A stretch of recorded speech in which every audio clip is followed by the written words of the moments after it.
Hi, and welcome to Conduct Her, where we are two sisters on a mission to amplify women's voices on the podium. Join us as we interview leaders in the field of choral music, share resources, and build a community for current and future teacher conductors, all while exploring the gender divide. I'm Kyra Starr. And I'm McKenna Stenson, and we are Conduct Her.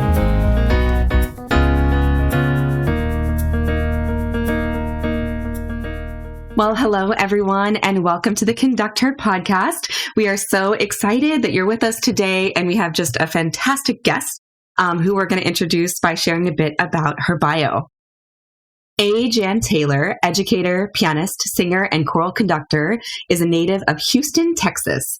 Dr. Taylor received a Bachelor of Music degree from the University of Houston, a Master of Art degree from Prairie View A&M University, and a Doctor of Musical Arts in Conducting from the University of Houston.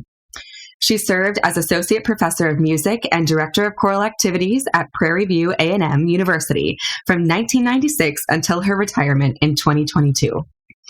As an educator, Dr. Taylor has taught general music, piano, and trained choirs in elementary, middle, and high schools in the Houston Independent School District. She has conducted master classes in choral conducting for undergraduate and graduate students, and has served as adjudicator and choral clinician for numerous choral competitions, festivals, and regional choirs throughout the United States. Taylor frequently lectures on the performance practice and preservation of the Negro spiritual.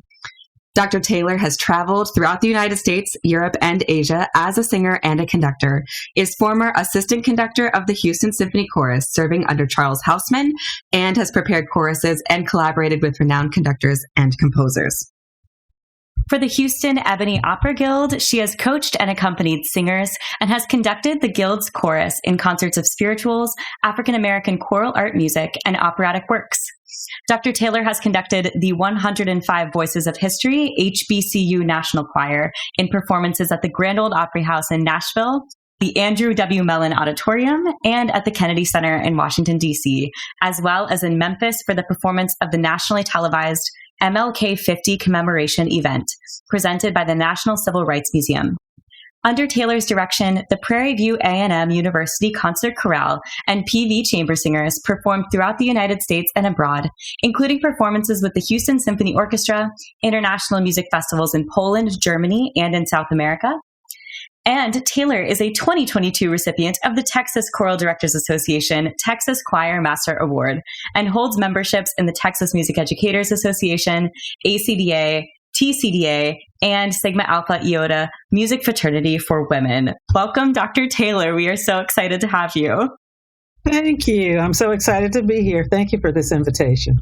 Well, Dr. Taylor, we're thrilled to get to hear from you. So we'd love to welcome you to share a bit about your upbringing and how you came to choral music.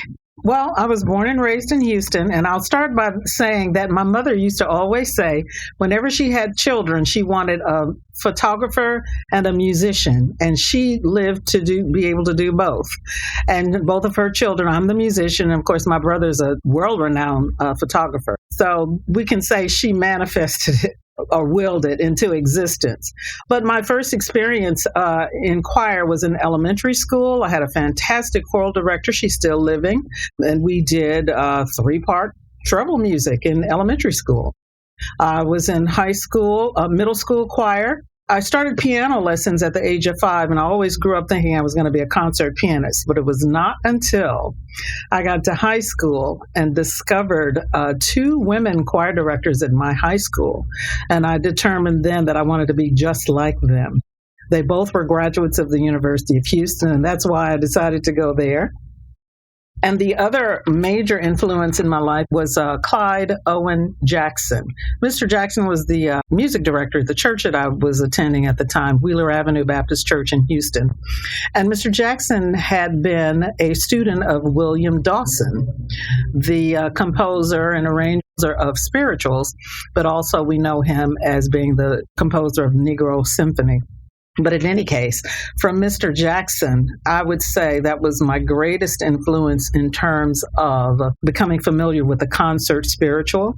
learning performance practices because he had studied under Dawson and sang in Dawson's choirs. I was able to, as a secondary source, I guess you can say, learn about how Dawson wrote those pieces and interpreted the spirituals through his arrangements of the concert type arrangements. So that's where it started.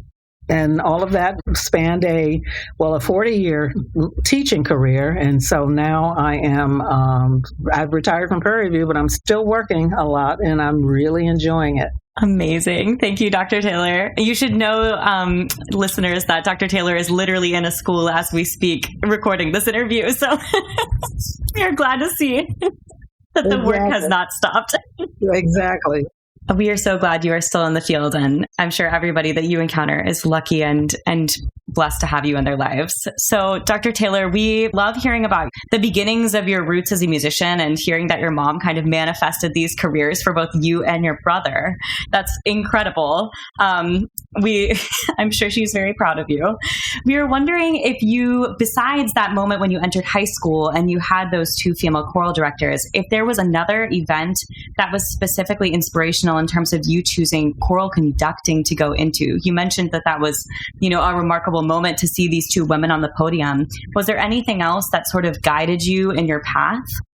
Yes, I would say that I was fortunate enough to have experiences again at my church choir where I was allowed as a youngster to take rehearsals, just kind of thrown into the fire after having served under Mr. Jackson and having the opportunity, I would say, even before I started college, to conduct choirs. And although I kind of had an innate ability, kind of naturally knew how to get choirs to do what I wanted, I knew that I needed to study conducting. And I actually fell in love with it. I became very passionate about conducting, and I guess it's I've always heard conductors are controllers, control freaks, and so I guess it kind of suited my personality in that I kind of needed to, have leadership ability in front of that group. So I knew I needed to study, and I made it a mission once I finished undergrad. My first inclination, though, was to learn more about vocal pedagogy, so that I could teach it and would be better equipped as a choir director. So my master's is in vocal performance from Prairie View. And so from there, I knew that the next step was going to be to do the doctorate. And I lived in Houston. University of Houston had an amazing program already.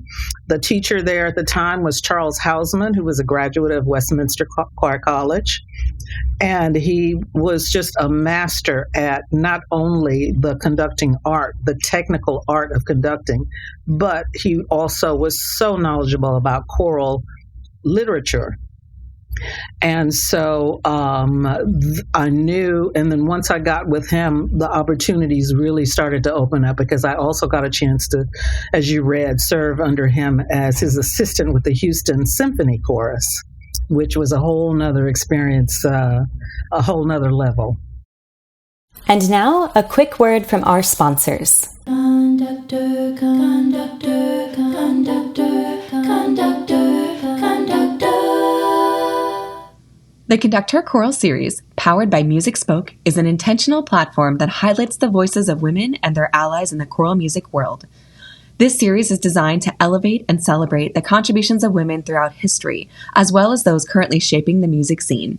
Its name, Conductor, intertwines the role of a conductor with the concept of empowerment and the recognition of women in music, a field where their contributions have often been overlooked or underrepresented. The series serves as a celebration of diverse women's voices, composers, conductors, singers, and advocates, by providing access to choral works that reflect their unique perspectives, creativity, and experiences. Through this collection, Music Spoke gives both emerging and established composers the opportunity to share their voices with the choral community, providing a sense of inclusivity, visibility, and accessibility to repertoire.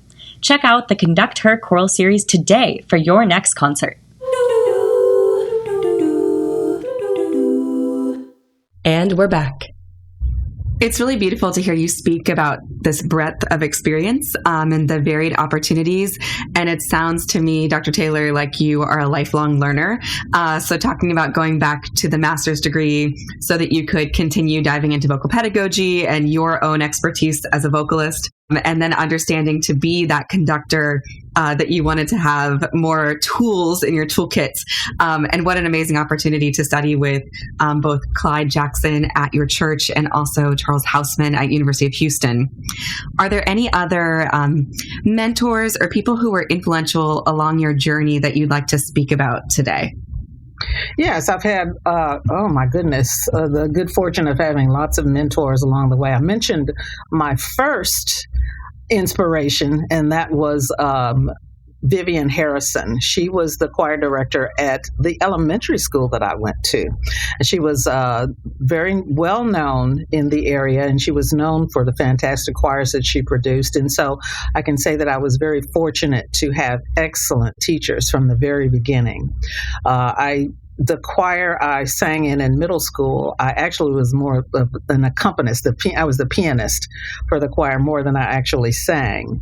But I gleaned so much, and I would say the next influence would have been Judy McEnany, who was the choir director in Houston under whom I did student teaching, who provided, again, opportunities for me. I, again, was so fortunate in that teachers saw things in me that I didn't even see or know the abilities and skills that I had, and just kind of allowed me to foster and grow in particular skills, conducting, teaching, as a pianist. And so Judy McEnany was one. I guess my biggest mentors were Jean Galloway and Patricia Bonner. Those were my high school choir directors, both women. And I went to the high school for the performing and visual arts, and I was in the second graduating class. So it was a brand new school at the time.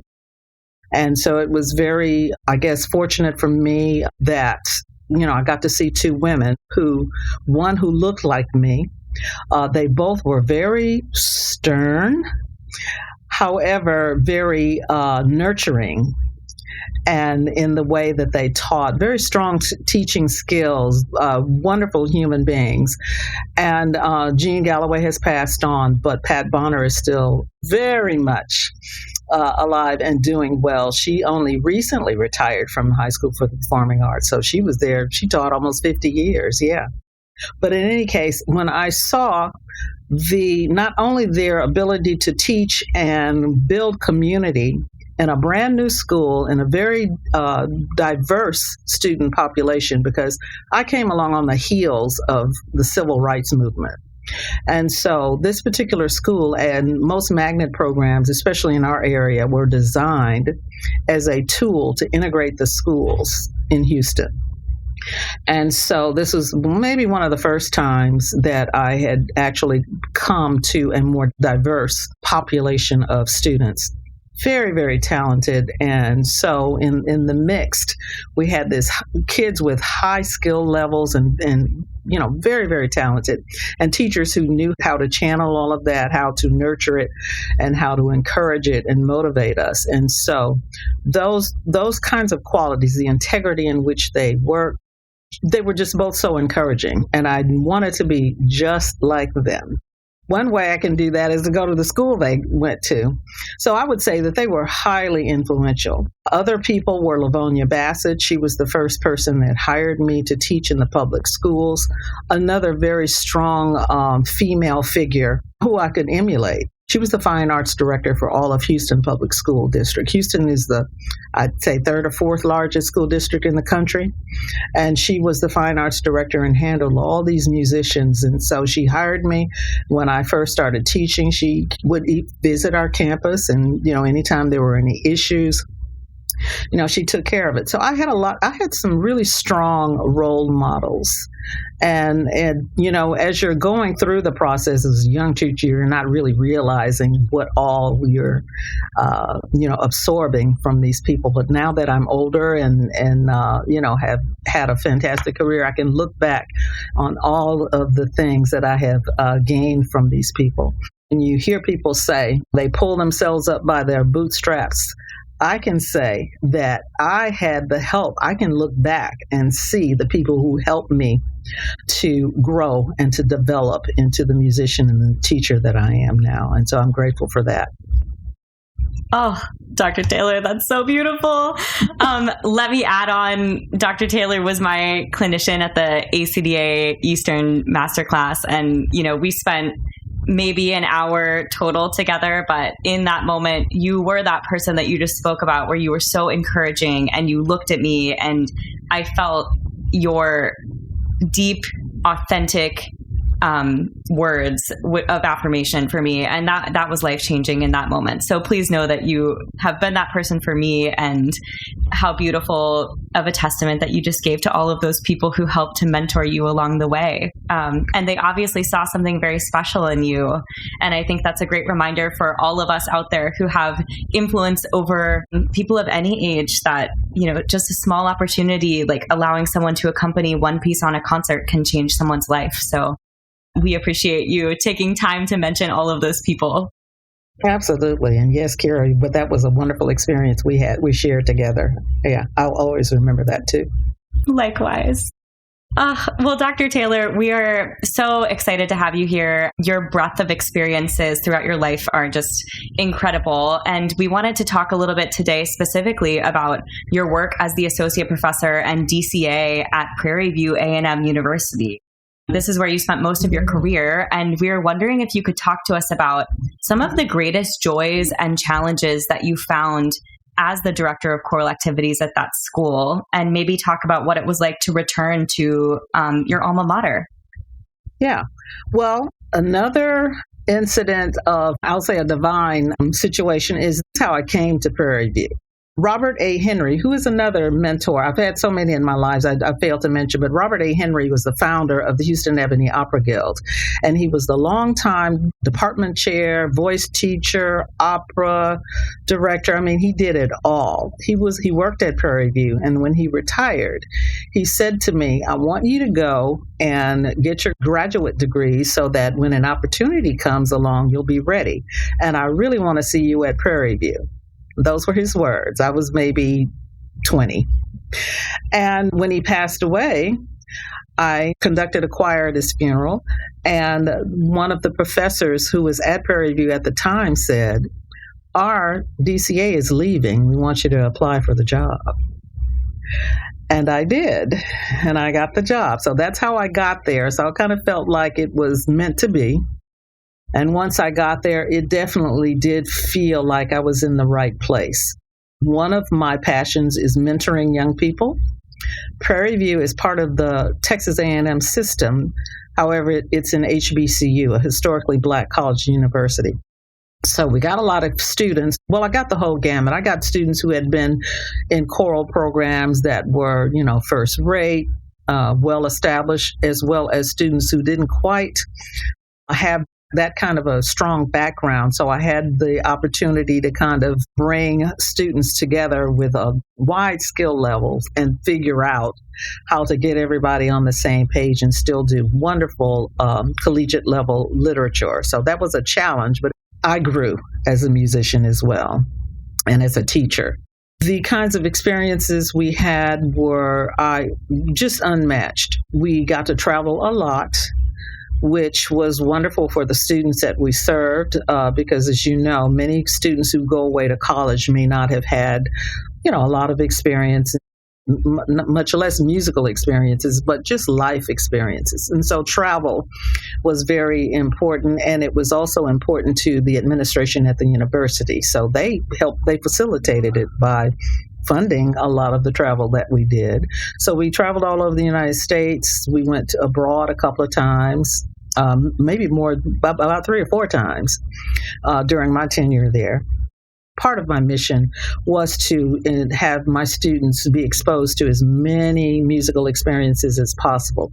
So fortunately, I knew a lot of the directors of the professional ensembles in the city or in the greater Houston area, including the Houston Symphony Orchestra and chorus. We performed with them a lot. We did Mahler Eighth. We did Beethoven 9. We've done many performances of Carmina Burana, you name it, Brahms Schicksalslied, all kinds of experiences that we would not have had just on our own by collaborating with other choruses, university choruses. We did Hiawatha's Wedding Feast, Samuel Coleridge with University of Houston chorus. You name it, Arcadian Symphony.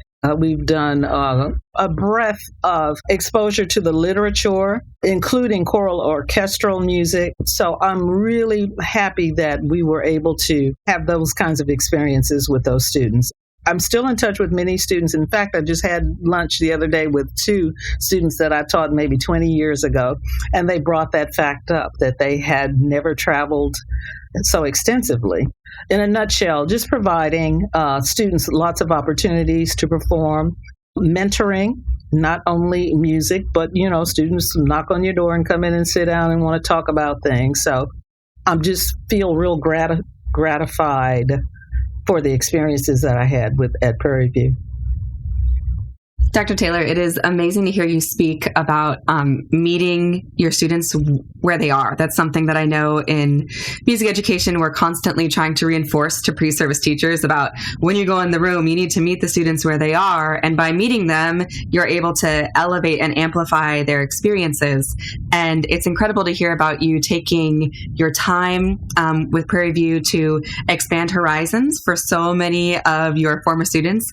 And then also to still be the type of educator that you were then today, times a million experiences, to be working at high school where the mascot is the Falcon, to be in there doing the same for these students today. And I think that's also a testament to you as a trailblazer in our field, modeling that it doesn't matter about where that student comes from. It doesn't matter about their past experiences, that we can offer them amazing opportunities through music at all of these different levels. So that's just something that I wanted to celebrate and uplift from your response. That was just so beautiful. Yes, and knowing that they will rise to your level of expectations as well. Absolutely. You talked about some of these wonderful moments at Prairie View, and I know that it can be a little daunting to return to a place where you went to school yourself. So coming back into that tradition, and I wondered if you could talk specifically about some of the choral traditions at Prairie View. And maybe how you came in with new ideas. Lots of teachers are going into schools that have these longstanding traditions, but maybe they don't always fit with their image of what the school might be headed toward. So if you have any advice to teachers in that situation, we would welcome it. Well, I'll start first by saying that as an HBCU, one of the missions, at least during the time that I came in, was to continue the tradition and the legacy of the Negro spiritual. And so our repertoire consisted of lots of choral arrangements of spirituals dating back to composers from the Harlem Renaissance like John Work. I mentioned William Dawson, Hall Johnson, Nathaniel Dett, keeping that literature alive and exposing the students to that, to even the more contemporary ones. And contemporary during the time I was at Prairie View was Moses Hogan, Stacey Gibbs, Marcus Garrett, Damon Dandridge, Brandon Waddles, many of those composers who are still prolific right now.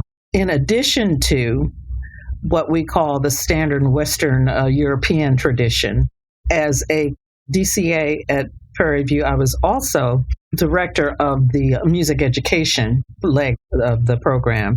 So, of course, I was training teachers and also training students or giving them experiences they would need, even if they decided not to continue in music, but maybe to sing in other ensembles. Houston Chamber Choir, the Voices of Houston is another ensemble that is here in town. Many former students are part of that ensemble. So not only preparing a wide variety of repertoire, but training them and exposing them to what there is out there. Music literacy was, of course, extremely important.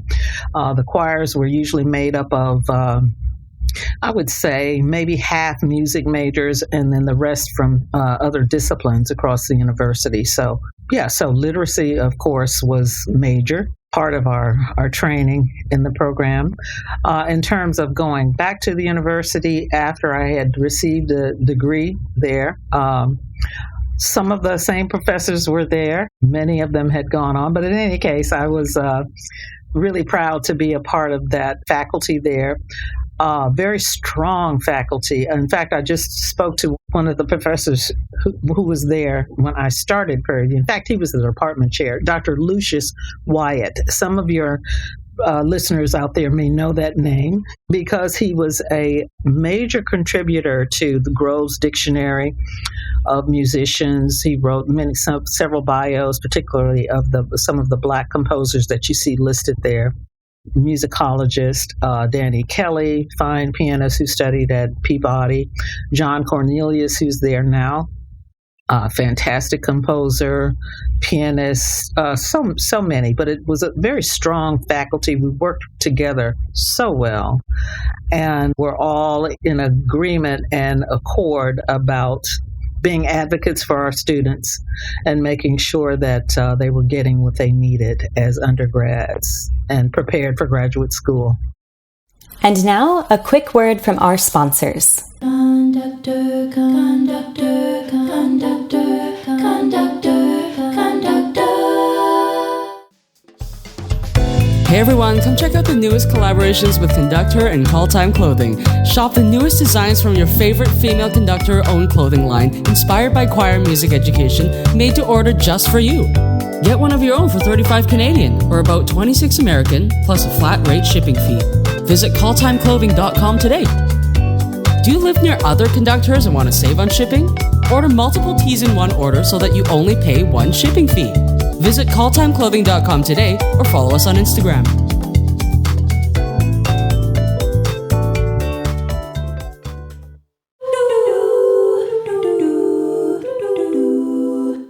And we're back. Oh, Dr. Taylor, what might we add? What a unique situation to be in accord with all of your colleagues, and what a testament to putting the students first and having mutual respect for each other. And I think we can all aspire to have that on our own teams at whatever level we are teaching at.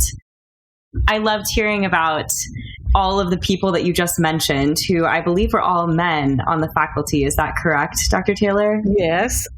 Besides, during the time, my tenure there, I would be remiss if I did not mention my friend and colleague, Vicki Selden, who was a graduate of Michigan State, very fine pianist. I mean, top first rate. At one point, there was Wendy Feld, who was the high woodwinds teacher. But there were only, in the 26 years, Vicki and I worked together the whole time. After that, only one other that I can think of. Oh, and then there currently are 2 female voice teachers. Okay. And then, Dr. Taylor, are you aware at the time when you got the job, which was in 1996, correct? Correct. Were there any other women teaching as the director of choral activities at any of the other HBCUs in the country? I was not aware of any until maybe a few years later. As it is today, there are not very many female DCAs in the universities, period. But there certainly were only a few during the time they're at HBCUs. I can think of one who was at the University of Maryland Eastern Shore, and she retired not long after that I met her, and that would have been in the maybe late 1990s.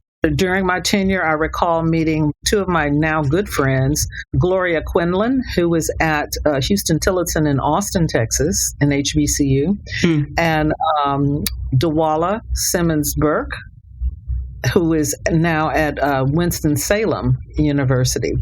There are a few more, but I mean, when you can count them on one hand, and not even get all 5, it goes to show you, that we have a lot of work to do in terms of preparing women. And so I'm so glad to see you, Kyra and McKenna, doing what you're doing. You both are just so fantastic. I know, McKenna, you've completed your doctorate, and I know, Kyra, you're on your way. And so I'm so happy to see that there are many more women who are currently preparing for these kinds of jobs. Well, you are such a trailblazer in the field, Dr. Taylor, and this season is all about amplifying the voices of trailblazers and helping to pave the way and just open conversation for those who are yet to come. And so you've shared so many beautiful details about wonderful mentors who inspired you. And I want to circle back specifically to your experience in high school, where you had two teachers, both of whom were women, and one you said looked just like you. So a Black woman representing, seeing yourself on the podium, seeing yourself doing the thing. And I was wondering if you could speak to how we can continue to be better mentors in the field of choral music, because I think that there's still a great need for that. So any wisdom you have would be welcome. Yeah, I think that there is a great need for mentors. My two high school directors, as I mentioned their names, Jean Galloway and Patricia Bonner, were instrumental, I was so inspired by them too, because in my mind, I saw Jean Galloway and Pat Bonner in what I thought were big, powerful positions. And I thought, wow, they must be amazing people to be able to get those kinds of jobs. What do I have to do? As a kid, you kind of try to emulate and find out how people get to where they are, and which is the same thing that I say to students now. When you see someone, or if there's something that you have in your mind that you want to do, that what you want to be, then you need to find out how that person got to that point. What kinds of things did they need to do? What kind of steps did they take? And that's how I see mentors. Sometimes students don't really know exactly what it is that they want to do, what they want to be. So I think we as teachers, as mentors, can kind of help guide, kind of show students what possibilities are, and then kind of guide them in the direction they want to go.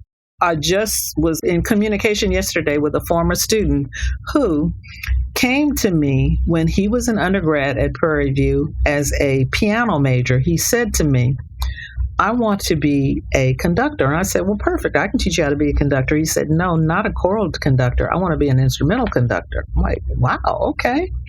So even as a choral director, I had to kind of steer him in the direction that he needed to go. So what we did was just take private conducting lessons, and I pulled out lots of choral orchestral scores because that's my expertise. That's what I know.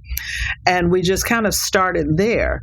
And then he went that following summer to a conducting summer workshop at University of South Carolina, I think. And from there, I can tell you now, he is conducting movie scores, TV scores. He's conducting Broadway shows. And so just by listening to students and kind of, helping them figure out what it is they want to go, which direction they want to go, that's what mentoring is all about.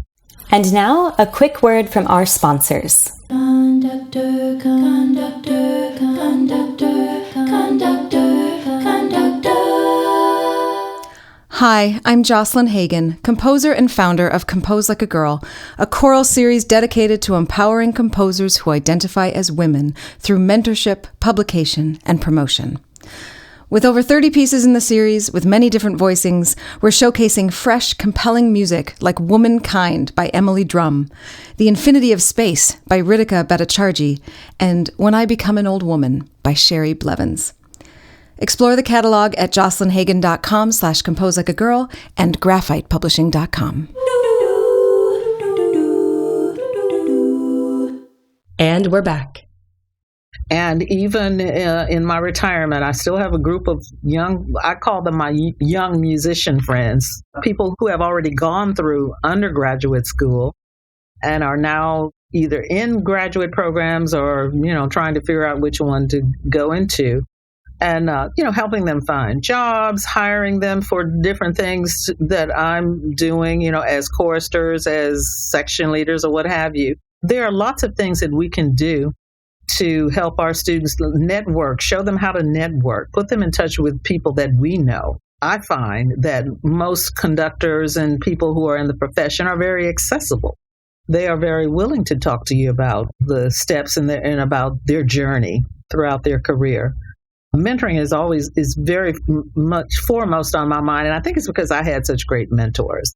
Clyde, who I mentioned before, these are some words that he said to me once.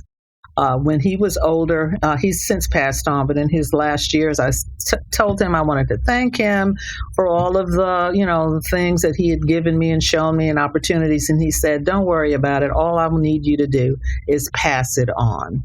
That's how you can thank me. Those are words that I hold as well in my heart. Oh, Dr. Taylor, that's so beautiful. I think so much of what you said resonated with me as a teacher. It's so much of what we do is just being a mentor through osmosis, just being an approachable person that students know that they can come and talk to, and just guiding by example. I think that's something that we kind of underestimate the power of, but you're so right. We are very influential just in our everyday interactions with students.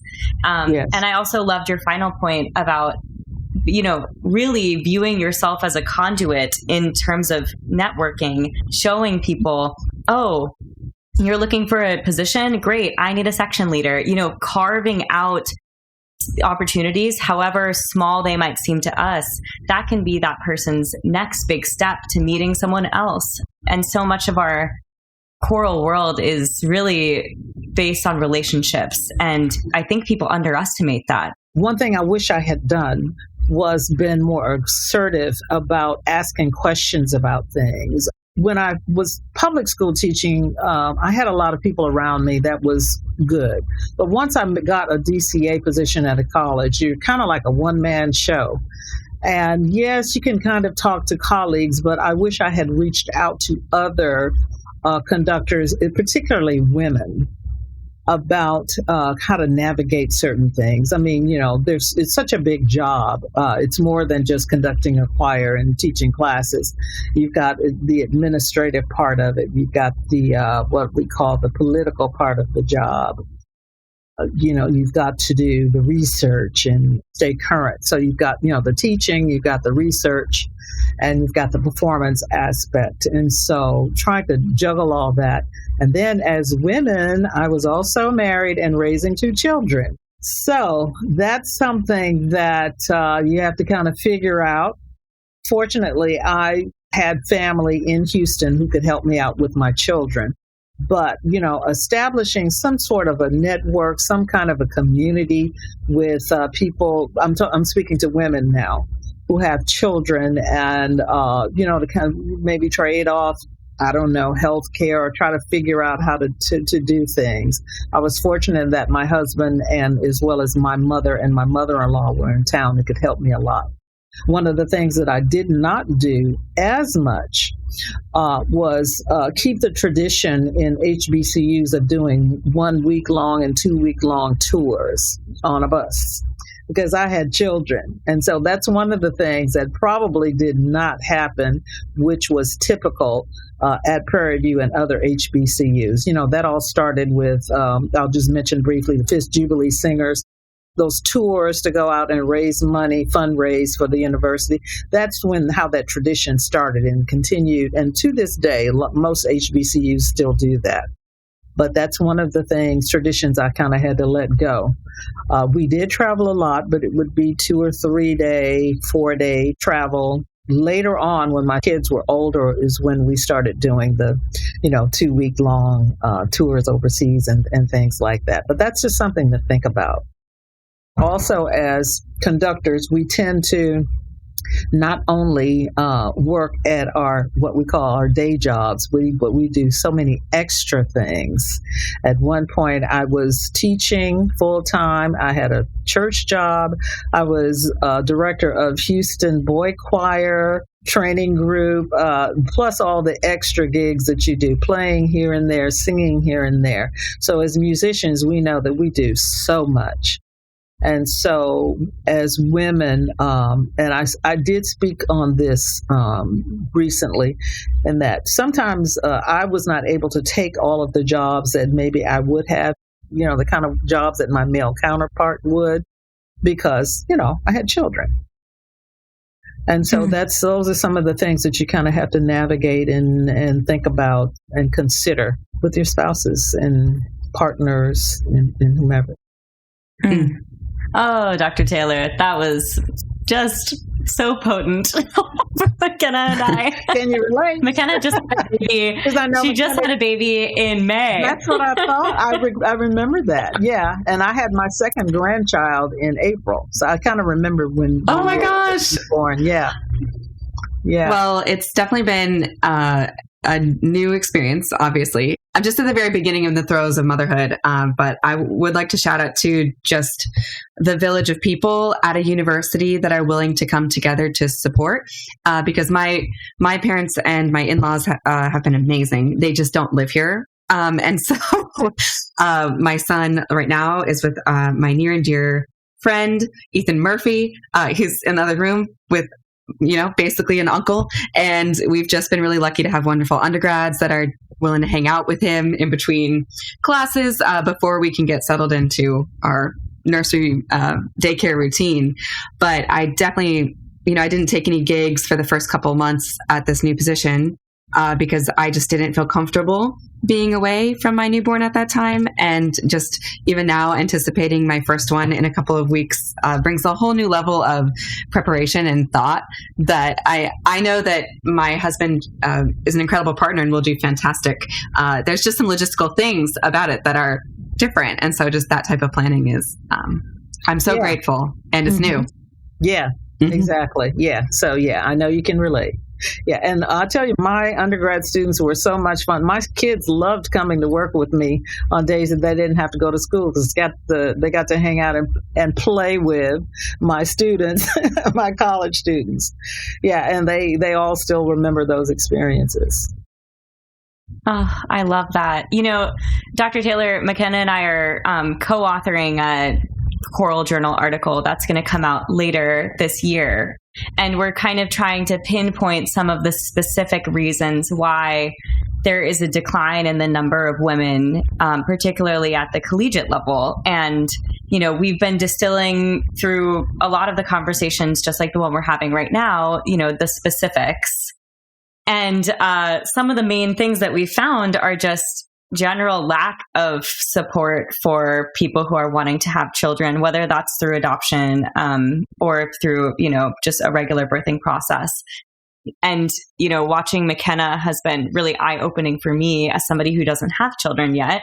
But, there's a whole world out there in terms of childcare, healthcare, leave, and it's so complicated. And you would think that it would be better in institutions of higher learning, and there's just almost nothing there in the United States. And so, in our article, we're trying to come up with some solutions, which include exactly what you said, reaching out to your colleagues. And I love this term that you used, which was being assertive in asking questions. I think a lot of people feel it's a weakness to inquire about things or be curious or be concerned with reason. And I think it's so important that as we try to make a step forward and, as great women like you retire from the field, we need to fill your shoes and bring 3 more with us. We can't just keep having a handful of female colleagues. So I love how you phrase that. And I think as we're looking forward, we are starting to ask more pointed questions about childcare, about tour, about how to make this work logistically, because these are important questions if we are going to not only get women into the field, but sustain them in being there and sustain them in being in positions where you are an authoritative figure. So I just, if you have anything you'd like to add to that conversation from your experience, please dive in. Yeah, well, I'll just say, you said it well. We do need to think about this and be proactive in whatever ways that we can to see how to manage these kinds of things. If you believe it or not, we're just one generation away from my mother's generation. She was a teacher. Once a woman discovered she was pregnant and started showing, she had to take off work. She had to take leave. You could not be pregnant just one generation ago and teach school. And so now we are trying to manage and navigate ways in which we can do our jobs just as well as our male colleagues and still be the main child, caregiver for children and, and partners and all of that. And I think, I noticed that on some school campuses, university campuses, there are daycares where you can leave your children, and some are considered to be lab schools. I've seen preschool lab schools, but then lab schools for infants, because there are child care programs, there are, degree programs where students could benefit from working in places like that, developing some sort of village, community, or, I don't know. We need to think about ways in which we can make this happen, because we want to do it all, but we really cannot do it all. We have to figure out ways to do it with help from partners, from creating villages. Be creative and proactive about these kinds of matters. And I think it's such a personal thing too, whether you are having a child or you're going through the process of mourning the loss of a child, or you're going through the process of waiting to find out if this is something that will be a part of your life, whether you're going through IVF. Just this process in general is really trying and emotional in ways that weigh, and that invisible weight, I think, is important to talk about, and that impacts our everyday life. So just no matter where you might be in the journey, it's important to consider just what your colleagues might be going through. And you talked about developing that network of support with other women. And so I think this is important to be a part of that conversation, no matter where you might be on the journey. And so we just appreciate you being open and sharing all of that. Yes. And now, a quick word from our sponsors. Conductor, conductor, conductor, conductor, conductor. Hey, Kyra. Hey, McKenna. You know what choral directors are always looking for? What? Well, as choral directors, we are always looking for new pieces to program for our upcoming concerts, and Pavon Publishing is proud to have some outstanding women composers and conductors in its catalog. Wow, what are some of the new releases? Well, let me tell you. Canto e Liberta by Diana Saez and Suzette Ortiz for treble voices, piano, and percussion. It was premiered under the direction of Dr. Iris Levine from Conductor Season 1 and is in her Pavon Treble Choral series. Ukrainian composer Irina Alexichuk's Holy Lord of Hosts is stunning and was premiered in the U.S. by Grant Gershon and the LA Master Chorale. Grant has launched his new series with Pavon in support of this remarkable composer. Zenaida Robles, one of the most sought-after female writers, will have her latest composition, The Summit is Nigh, premiered at the ACDA National Convention in Dallas this March. Again, a Conductor Season 2 interviewee. Janaea Robison, conductor of the Lutheran National Choir, has two new offerings: an SATB voicing of her successful setting of I Wonder as I Wander, and new editions of Bach's cantata BWV 118, with alternative lyrics that enables performances from Advent and Christmas to Palm Sunday and Easter. Check out Pavon Publishing today at pavonpublishing.com.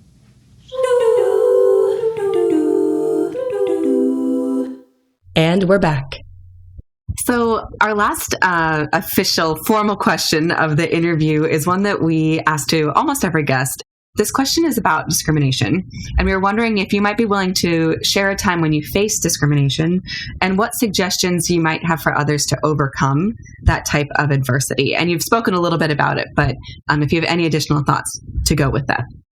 I kind of felt like, especially in the beginning, when I started teaching at the collegiate level, you kind of have a feeling, you have a sense that people in the profession don't take you seriously because you are a woman. I recall my very first, what I would call a major conducting gig. We were participating in a festival of colleges in Las Vegas. And I remember walking past in front of my choir. We were going on stage, and I remember another male colleague turn to another and go, "Who is that little girl? What is she about to do?" And other times, and then just in terms of microaggressions about race and culture, I recall my choir performing with another professional group, and we were doing a Russian piece. And one of the choir members turns to me and says, well, I know that your choir is not accustomed to singing in different languages. So if you need any help, things like that. Or people expecting as an HBCU choir that you only do certain types of music or certain genres, and not really realizing and understanding that we are a collegiate choir and we're not just doing only spirituals and gospel music. But, those are just a couple of examples. But yeah, throughout your career, once I had started teaching for a while and had established my place in the profession, then, things were a little better. But yeah, just the sense of, as a woman, always having to prove that you are capable of, holding a position such as this. And always feeling like you need to step things up in terms of the way you present yourself as a woman, having a certain gravitas as a woman and pulling out what we may think of as masculine qualities in terms of personality and such, you know what I'm saying? Kind of pulling on the extra assertiveness because, people will tend to run over women.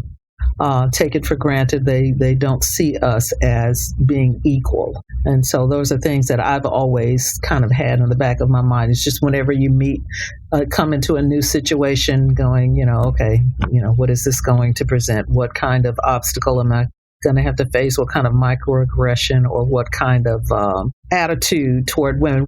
And having to deal with things like that can be burdensome over time, And if you had any advice for others that are going through that experience or have experienced that, what words of wisdom might you be able to offer, if anything?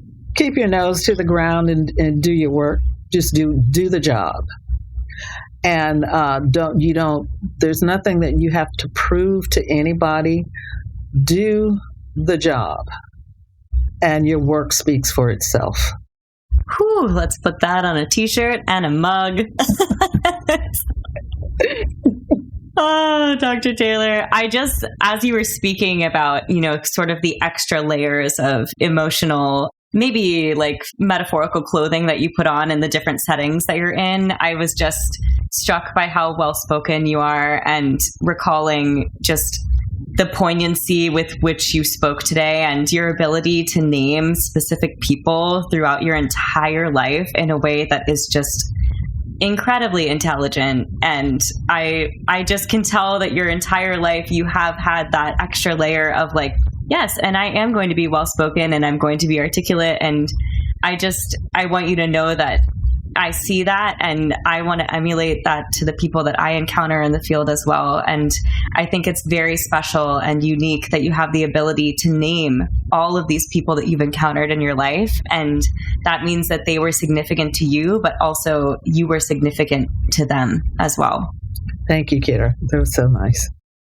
Oh, well, Dr. Taylor, I hate to say that our time is coming to a close because it's been just so wonderful to catch up with you. And I'm so excited for our listeners to hear from you. And I hope you get 1 million gigs because you've been on this podcast because everyone should have you as a clinician. Oh, thank you so much. Thank you, Kyra. And I hope to see you all in at ACDA in Dallas too. I hope you're coming down our way.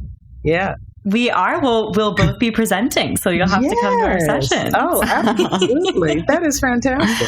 Well, it has been my honor. I mean, I've known about your podcast and I've seen the many guests that you've had over a period of time. I'm so proud of you. And I'm so honored to have been asked to be a part of this. So glad I got a chance to speak to you. Oh, we appreciate that. Dr. Taylor, before you go, can we ask you our fast 5 questions? Yeah. They're very quick. Okay. All right. So these are silly and fun. And the goal is that they're just sort of the first thing that comes to your mind. But Dr. Taylor, would you be willing to share a current favorite octavo or composer recommendation for our listeners? Oh, that is so hard. Well, I'll tell you what I'm working on right now that I'm loving. I'm preparing a region choir, Sehnsucht, Brahms. I'm loving that right now. We love Brahms. You can never go wrong with that answer. Right. All right. Number 2, Dr. Taylor, what is one misconception about you? That I am nice and kind to a fault until that button gets pushed. Because I know I present as, kind of reserved and quiet, but there's a lot under there. Trust. I love it. Dr. Taylor, what is one word to describe you as a conductor? Commanding. I hope that doesn't sound pompous. No, it does not. No, it does not. You have a commanding presence even on this Zoom screen right now. All right, number 4. This is a very silly one. What is a choral blooper that you have had in your career? It could be a physical moment, maybe a misspoken word. Is there anything that comes to mind? Okay, technology and using my iPad. Yeah, clicking too far ahead and trying in the middle of a concert, trying to go back on a score that I did not know as well as I should have. Trying to go backwards on an iPad. Yeah, a blooper on an iPad. Dr. Taylor, I want to give you mad props for using the iPad, because that is, first off, so brave. We love it. We are iPad users as well. And I loved helping my former colleague at KU open his first iPad and begin that journey. So don't worry though, it happens to everybody. It's tough. And sometimes it skips. So we'll blame the tech. Yeah. Our very final question of the Fast 5 is, what is a favorite choral memory? My choir sang at a little elementary school in Odessa, Texas, 15, 20 years ago.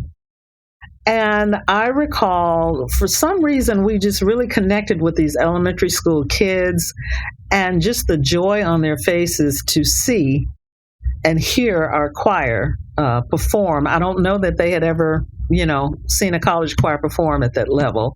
And I remember the students in the audience, the kids, as well as my students in the choir, we were just all so moved by that performance. And that really stands out. Of all the great things that we've done, that particular performance I still remember so clearly. Oh, that's beautiful. What a good choice. That brings us back just to the through line of your whole interview, which is that you are a lifelong educator, and just the purpose and mission of music education is embodied in your career and your generosity as a conductor teacher. So we are just so thankful that we were able to spend some time with you today and learn from you. I know that our audience will learn as well. Thank you. Thank you so much. It was a real pleasure today to speak to you. Well, for our listeners out there, please, first of all, learn more about Dr. Taylor and her incredible life, and then give us a follow on Instagram, Facebook, and you can also see our interviews for the season and the past season on YouTube. And our website is conducther.com, where you can find links to all of the above. So thank you for listening. Thank you. Thank you for listening. This has been Conductor. This episode was engineered and mixed by Mary Hannah Klontz, with intro and outro music by Chloe Garut and ad music by Kate Krellin. Discover more resources at conductor.com.